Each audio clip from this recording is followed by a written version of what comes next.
Slyším. Ty myslíš, jako, že jich podvedla svýho Davida, ty vole, a chodila s tebou, si asi upad na hlavu, ne? Kdo volá? Tady šapaholik Adel, nechápu, proč mi posíláš brečivý smajlíky, co si jako myslíš? Z čeho máte strach? Hmyzu, tmy, bouřky, duchu, hejtu a zlých lidí. Přemýšlím čas. Jo, výšek a hlavně jako Davida. Vy sami od sebe dělají modřiny po těle. To mám ze všech alergií. Mám to potvrzený z alergologie. Mám alergii na sviču, alergii na jabko. Pšeničná mouka, palmový tuk, mlíko, mrkev, hroznové víno a citron a cukr. Jedlá sůl, modifikovaný bramborový škrob, stabilizátory. Jako já takhle, já mám sice na pálivý alergii, ale pak to odezní, jako, takže jako já normálně pálivý jíst můžu. A alergii na sluníčko. Já to mám i v papírech, že mám alergie, takže nemůžu žádný antibiotika ani prášky, protože mám alergie. A je mi po všech práškách špatně. Mám alergii na kuřecí maso, smetánka, že nemůžu rajče a kečup. Brambory, vodu, česnek nesmím. Olej nemůžu, že jo, bramboráčky. Říkali, že to není štrůdl, když tam nedávám jabko. Tak si do prdele uvědomte všichni hejtři, že já jablko nemůžu, že mám na ovoce alergii, jo. Teda na některý jako meruňky, broskve, hroznové víno, avokádo, mango.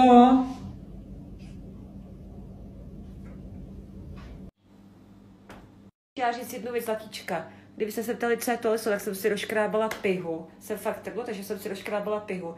No a kdybyste se mě ptali, co je tohleto, jak si Dejky od Fajného myslela, že to je opar. To není opar, to je takový flex, trup, nevím, jak to mám říct. A to mám ze všech alergií. A hlavně já trpím na to, že se vy sami od sebe dělají modřiny po těle. Jo, a právě se viděli i takovýhle, tady ty fleky. Nevím, z čeho to je, jestli na to víte nějakou účinnou mastičku, která by mi na to pomohla, a na ty modřiny. Tak mi ji doporučte, děkuju. Byly vidět kalhotky, sorry. Aspoň něco ukazu, jiný holky ne. Aby pokoj. Myslíš, že je celebrita? Ale ona řekne, já se kvůli číslům a tady to datla ponižuje. On jenom kvůli číslům a mohla bych tady jmenovat. Každý mi ti serem do huby. No. Uvědom si, že ti ty placatá hlavo serem do huby. Chápeš to? Mám tě dost. Jsem matka od dětí a kdyby ti moje děti posílali peníze, tak ti říkám, že si tě najdu a normálně bych ti flusla do držky. Že se nestydíš a se vytočená jdu pryč.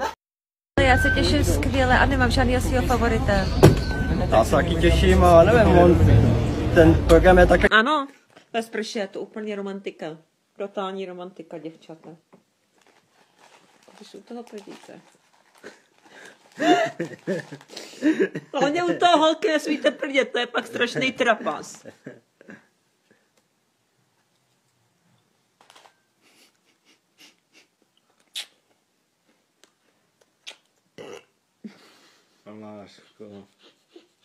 Pardon, holky, mě dneska fakt blbě.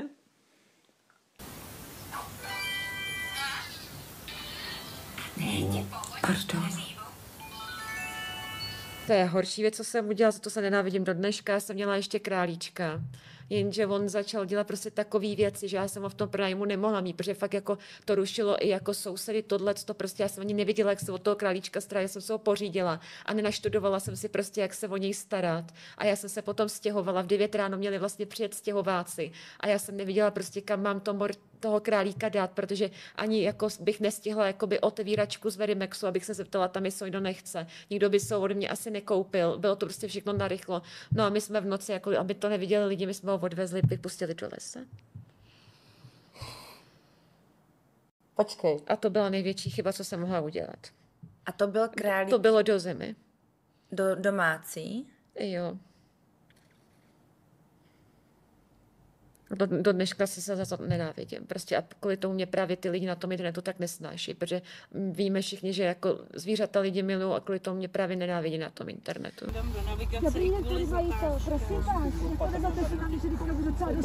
Hnusná, ale můžete mi říct, co to u toho Nissanu Qashqa je, prosím vás, za gumy.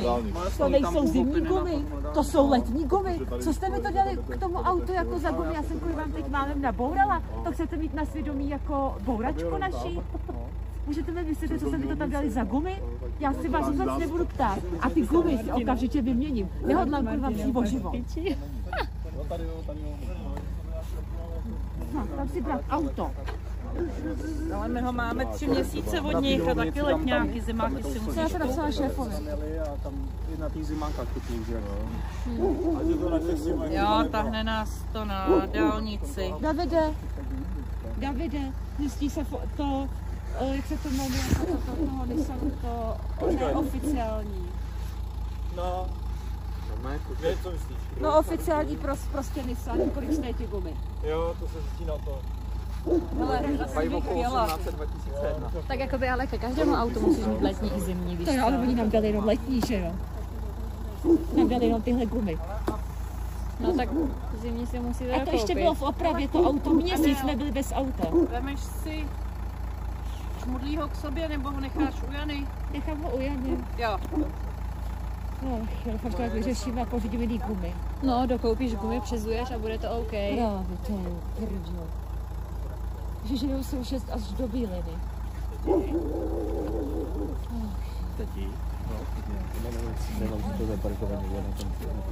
Na kopci ne, ty vyjedeme ráno, neboj se. Hej, tady šepaholik Adel, nechápu, proč mi posíláš brečivý smajlíky, co si jako myslíš? Komu cpeš ty brečivý smajlíky? Promiň, ale mě to nezajímá. Já mám na práci důležitější věci. Dobře, děkuju moc. Máro, prosím tě, já se ti chtěla ještě vysvětlit jednu situaci, co se taky okolo mě a Davči hodně řeší. Prosím tě, bylo to včera, předevčírem, dneska. Já jsem se prostě s Davčou promluvila jako 2 dospělí lidé. Uznala jsem to, že v tom vztahu mám hlavní chybu já, protože já furt říkám můj byt, že on tady nemá co dělat, ale když, jako ano, koupila jsem ten byt já, ale když tady David se mnou prostě jako bydlí, tak už je to i jeho domácnost. A zakazovat mu jako věci, to se taky prostě nedělá. Takže jsem prostě svoji chybu uznala, omluvila jsem se Davidovi a řekla jsem mu, chceš jít na cígo, chceš se jít sám projít, tak běž, já ti bránit nebudu, máš taky právo na svoje soukromí. Ber si v kuchyni, co chceš. Běž se sám vysprchovat, běž si sám na záchod. Prostě ať ten kluk vidí, že já mu tu volnost dám, že ho nebudu dusit nebo tohle. Takže jenom, abys o to věděl, že já jsem svoji chybu uznala. Já jsem se dneska s Davidem prostě ještě jednou promluvila, než šel spinkat. On řekl, že má hlad, tak jsem mu prostě udělala něco k jídlu, dala jsem mu dezert, teplý mlíko jsem mu ohřála, co má rád a řekla jsem mu, hele zlato, já jsem si sáhla do svědomí, ty prostě na tom vztahu nemáš žádnou chybu. Tu chybu musím hledat já sama u sebe, Adela, protože já tě omezuju, já ti rozkazuju, já ti nic nedovolím prostě, říkám furt moje a přitom my spolu žijeme, chceme být manželé, tak moje výplaty jsou jeho výplaty, můj byt je jeho byt, moje zvířátka jsou jeho zvířátka, můj telefon je jeho telefon, já nemám před ním co skrývat v tom telefonu, protože já bych ho v životě nepodvedla, on to samý. A prostě když den chce jít na cígo, tak si prostě jde, klíče od bytu má. Když chce prostě jít na procházku, tak jde, jenomže on sám na procházky nechodí. On prostě na ty procházky chodí se mnou, tak aby si věděl, jak to je. Prostě nemůžu říkat můj byt, moje. Prostě David tady bydlí, takže můj byt je jeho byt, můj mobil je jeho mobil, já tam nemám co skrývat. Moje výplaty jsou jeho výplaty, moje zvířátka jsou jeho zvířátka. Cokoliv chce, může si prostě jako v té kuchyni vzít, jenomže prostě on se sám nesprchuje, protože jemu se to spíš prostě, víš jak, nechci to říkat, když to bude zveřejňovat, se mu to prostě víc líbí ode mě, když mu pomůžu vysprchovat, namasírovat jako záda s prcháčem a takhle, že jo. No, ale já chodím na ten záchod s ním jenom z toho důvodu, že já si to sama ráda voním, víš, právě. Já si to voním kvůli tomu astmatu, abych věděla, jak moc můžu, abych se tam jako neudusila nebo tohle, víš. Takže prostě jsem uznala svoji chybu a řekla jsem, David, tentokrát je to prostě moje chyba, protože, protože já furt říkám, můj byt, vypadni, ty tady nemáš co dělat, neřvi tady a blablabla, ale přitom ty lidi na jednu stranu mají pravdu. Jako to způsobuju všechno já. Do prdele, to, že jsem koupila ten byt já, neznamená, že to není i Davčův byt, když tady se mnou žije a chceme se vzít a chceme být manželé. Prostě když už spolu máme společnou domácnost, tak to není jenom můj byt, je to i jeho byt. A že platím poplatky já, koupila jsem ten byt já, neznamená, že to není i Davčova domácnost. Teď já jsem poslední, koho David má, že? Protože rodina se na něj vykašlala, jako moje rodina se vykašlala na mě. A ty zvířátka ho mají strašně rádi, jako jo. A prostě, když on něco chce, tak já buď mu dám peníze, anebo mu to koupím, že jo. A hlavně on je se mnou jenom doma, nechodí do práce kvůli těm zdravotním problémům. Ale já jsem mu řekla, jakmile bude nový byt, tak si bude zase streamovat na Twitchi, to, co ho baví, že jo. A zase bude na sociálních sítích. O to, že on si všechno na ty streamy na ten Twitch připravuje. A že čekáme, no, když se prodá tady ten byt, aby jsme se přestěhovali do jiného bytu v takovém baráčku, což jsme bydleli už i v Jablonci a bylo to lepší než v paneláku. A budeme se stěhovat jako na takovou malou vesnici, což pro mě asi fakt, jak říkají lidi, bude lepší prostě než to město. Tak tady máš vysvětlení, že jsem si s Davčou promluvila, omluvila jsem se mu, uznala jsem já, Adéla, Šopalek Adel Půlčík, jsem uznala svoji chybu a řekla jsem, nebudu tě vyhazovat, nebudu tě omezovat, nebudu ti rozkazovat. A prostě se k tomu budu chovat tak, jak by se správná partnerka měla chovat. Chtěla jsem ti to jenom vysvětlit, aby už lidi to nic neudělala. A já se, Terezo, tady nechci hádat. Mysli si, Terezo, o mě, co chceš. Odsuď, pocud, Terezo, odsuď, pocud. Terezo, ještě chvilku mě tady štvi a budeš blokována a stlumena. Nevadí, každý mu někdy zapáchne. Co je na to? Ty taky smrdila po sexu, konda lidi, a co?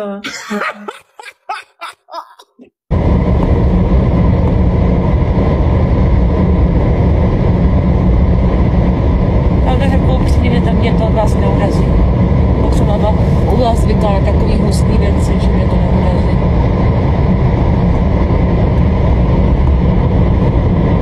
What the fuck?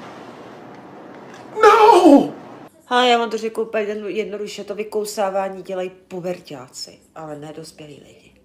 Dospělí lidi se líbají normálně, ale že se vykousnou. Lidi, prosím vás. No, že protože jsi to je s tou otázkou, to je...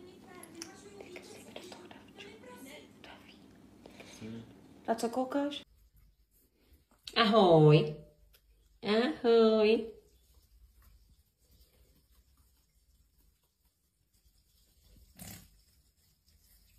On to chce kousat. Nekouše. Ale kousal ty rohy. Nekousal. Gavi, dej ho pryč. A mazej. Ještě jednou a jdeš do klece. A nezájem. Tak ale v kleci nechce být. No tak bude mít smůlu. A už mu se řežu, ale Davy. No stačí dát jedna. To jsou hezký fakt lajky. Davy, nechceš to? Se pak nabiješ? Tě mobil.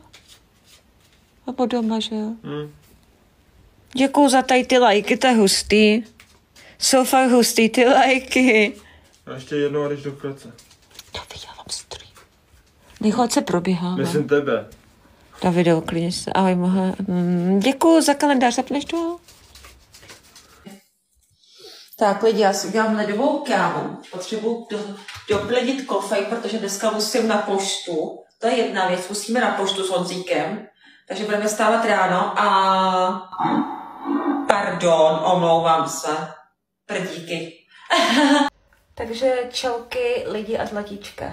Já jsem vám chtěla jenom říct, že, jak se říká, jedna ovce povídala a to znamená, že když jeden člověk vám něco řekne, že vy ho hned musíte poslechnout a udělat to, co on vám řekne, tak sakra, kde to jsme, aby jeden člověk něco řekl a všichni se spolčili s ním a udělali to tak, jak on rozkáže. Kde to jsme, aby jedna ovce řekla a všichni ovce šli s ní. Já vám teďka chci ukázat něco, za co můžete mít docela velký průser, jestli budete pokračovat v tom, v čem pokračujete. Tak si to názorně přečtěte a uvědomte si, že to, co děláte, asi není úplně v pořádku, když mě to živí a živí to moji domácnost. Zamyslete se nad sebou. Myslete sami za sebe tady v srdíčku a neposlouchejte jednu velkou ovci, která něco řekne a to hned neznamená, že když ta velká ovce něco řekne, že vy hned musíte poslechnout, jak kdyby to byl váš šéf, král světa a přikázal vám to. To, že jedna velká ovce řekla, neznamená, že vy hned uděláte to, co jedna ovce řekla. Jsme lidi a každý je tu na tom světě sám za sebe. Tak trochu myslete a pozorně čtěte, protože z tohohle byste mohli mít velký průser. Našla jsem to v zákoníkách.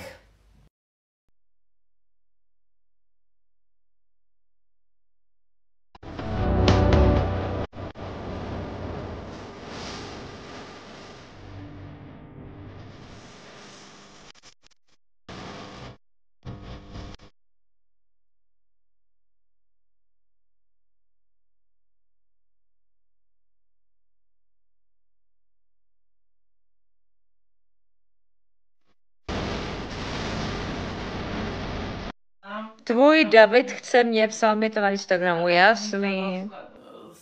Klidně ti pošlu konverzaci, prej má jinou, nebo co, že tě už nechce. Jasný, když mu vidím do mobilu. Protože ten mobil, co Davča teď jsem mu dala já, ten byl můj. Hej kámo, co tě do mýho důchodu? Ty vole, na seznamce jsem i já, protože jste nám vytvořili fejkový účty. David na jednom livestreamu říkal, že už tvé lži nezvládá a že si chce od tebe odstěhovat. To není pravda, záznamy mám. Tak vidíte. Hej, kdo mi skryl ten chat? Co to je? Choď se léčit. No jasný. Řekni Adelko, ahoj Lauro, prosím. Otazník. Markétka neumřela, tak se sklidni. Ježíši, David nepsal žádný holce, sklidněte hormon. Adel je hlavní město, jaké je hlavní město Prahy? Tak si to vygoogli. Chazla Děkyry Minč. Co? Davide. Poslouchej. Chasla Děkyry Minč. Co to je? David říká, že tě nemiluje a že začne být slavný na TikToku a bude vydělávat, tak se na tebe vykašle, dej si na něho pozor. S tou holkou před tebou vypadal David šťastněji. Viděla jsi ho vůbec někdy se smát? Já nemám soudnost, aha. Ne, nemůžeš napsat Davidovi na Instagram. Proč se tě David musí ptát, jestli může jít na záchod? A on se mě ptá, jestli může jít na záchod. Lidi, vy jste fakt vypatlaný. Dámy, prosím, nějaký dražší značky třeba? Ne. Já bych napsala spíš o těch značkách, kam moc lidi jako nechodí nakupovat, jako jsou třeba Vietnamci a takhle. To je docela originální, to jsem... Protože já jsem vlastně 2008, tak jsem byla v Thajsku a já jsem si takto tam oblíbila, že od té doby fakt u nich ráda nakupuju. Ty jsi byla v Thajsku na dovolený? Mhm. Jo. A proto ráda nakupuješ u Vietnamců? Mhm, protože mají dobrý oblečení. Mhm.